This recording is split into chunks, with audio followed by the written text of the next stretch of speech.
नाशिकच्या गोदा घाटावर असलेल्या प्राचीन गोराराम मंदिराला आज आपण भेट देऊया।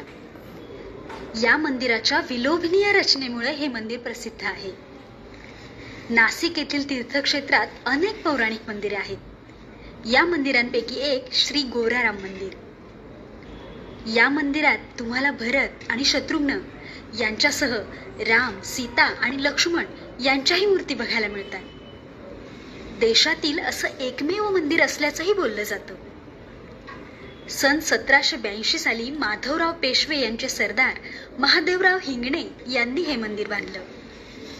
त्यानंतरच्या कालावधीत मात्र मंदिराची डागडुजी होऊ शकली नाही। इसवी सन 1969 आणि इसवी सन 1976च्या महापुरामुळे मंदिराची खूपच पडझड झाली।